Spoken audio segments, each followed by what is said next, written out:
Assalamualaikum warahmatullah. Maa ngi leen di nuyu di leen siyaar tey nag moom dama bëgg a waxtaan ak sama mbokki sénégalais yi ak sénégalais yi ci ñu tey bu baax a baax ci élection yi ñu jëm ànd ak sunu xel ànd ak sunu conscience bu tranquille xool kan la ñuy dénkaat suñu réew ndax fukki at ak ñaar ki ñu jiite woon jiite ñu ci njiit lu bona bona jiite ñu te yërëmunu jiite ñu te bëggunu jiite ñu rey suñuy mbokk taqale ndey ak doom taqale baay ak doomam taqale sëriñ ak taalibeem taqale jëkkër ak jabar yooyu yëpp taqale gi mooy jàpp kii dugal ci kaso bi bàyyi ki ci des ci biti ñii di souffrir seen yoon nekku ci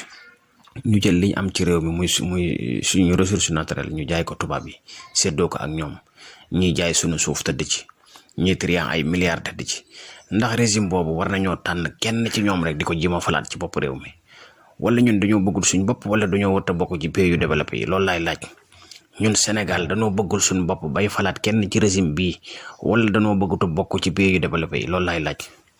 nañ am fulaak fayda bu ñu woteel kenn ci ku bokk ci APR mbaa mu bokk ci benn bokk yaakaar ak luñ mën a wax nag ay démissionné nag mënoo nekk ci ab régime fukki at ak ñaar ba mu des 5 mois nga damay démissionné ndax d'accorduma ci ni ñu yore réew mi du dëgg loolu da ngay xam ne rek dañuy jeexal nga bëgg a génn pour seet leneen nañ am fulaak fayda nañ xool ko ay loxoom set wecc ñu dénk ko suñu réew jëm kanam mais ñi régime bu bees bi régime bii képp ku ci bokkoon bu leen kenn woteel nañ am fulaak fayda tànn ñu set wecc ñii sàcc nañ suñuy milliards ñii 94 milliards ñii 100 nangam milliards ñii nangam milliards ay milliards yi ngay dégg ñu di ko sàcc te kenn du ci wax dara nañ am fula manifestation nga rey fanweeri nit ak nangam sans enquête jàpp ay leader politique di tëj sans enquête jël seen ak seeni yelleef yépp salfaañe waaye lii ñaaw na nañ am fula ak fayda jël suñu réew tegaat ko ci loxo yu leer nañ.